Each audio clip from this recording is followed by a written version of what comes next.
Hey y'all, I haven't really done anything Black Clover related other than one of my first videos here. If you're interested, you can check it out. I think it's in the manga and anime playlist. If I'm not being lazy, maybe I'll even put the link below. Either way though, it shouldn't be too hard to find. But that being said, I'm going to start doing chapter reviews for it now since it is my favorite ongoing series. And I would be bummed if I didn't show it some more love. Well, moving on. Let's talk about this chapter, why don't we? Oh, and by the way, since we're reading such a recent chapter, I'll be treating it like you've been caught up for the most part, you know? Chapter 553 begins right after the fight with the five-headed dragon. Since the dragon has been slain, the cloud of Yoryuku, why is that so tongue-twisty, that has been covering the country has finally dispersed and the skies are clear for all to be seen. Now, I'm sure it's been touched upon, but I'm gonna be honest, I kind of forgot that the country was stuck in darkness when coming back to read this chapter. Kind of just something on the side. My bad. Asta notices that one of the guys they just defeated was actually someone from a long time ago. Remember him? But how can that be? He died.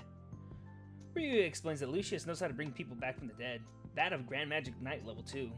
Asta, reasonably enough, wants to go back home fast. But Ryu tells him to chill out and train with them for a little bit. His friends will be coming for him soon. Then they have a party to celebrate their victory. Sure, why not? Here they quickly touch upon a few things, like how Ichika has learned the truth that she was the one who in fact killed her clan, and not her brother Yami. Ichika apologizing to Asta for badmouthing Yami, and everyone enjoying food made by the Ochami machine. Which still brings up the question, did Charmy come through this country at some earlier point? That's what the leading theory I see is, but maybe it's something else.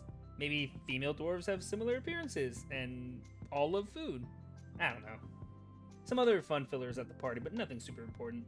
Unless you like the idea of a strong samurai man and a fiery lioness lady being an item, if that's your thing. Being a little too drunk, Daizaemon brings Asta to the hot springs to sober up. This turns into a silly moment of Asta accidentally running into an already soaking Ichika. But instead of her going into an angry frenzy, she rather cutely gets embarrassed and shrieks as Asta runs away. The next morning, Asta apologizes to Ichika, where she bluntly states that she's going to be taking responsibility for it. There's two ways I think this can be interpreted. One, because of recent actions, she acknowledges Asta as a man, one that she may be interested in, aka another love interest that Asta will overlook. Or two, he's about to get some harsh training. Either way, the chapter ends with Asta about to start training with the ryuzen 7 before his friends come to bring him back home.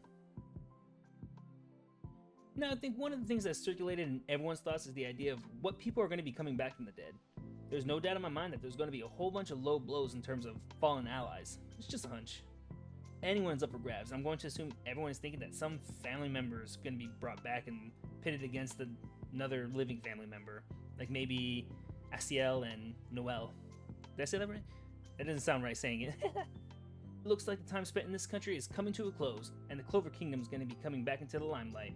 That's all there is to this chapter review, but what do you guys think? Do you think this arc is going to bring it up a notch? Do you think things are actually going to start looking grim for the crew? Let me know and I'll see you in the next one. I'm Shiro, and I'll be seeing you in the next one. Bye!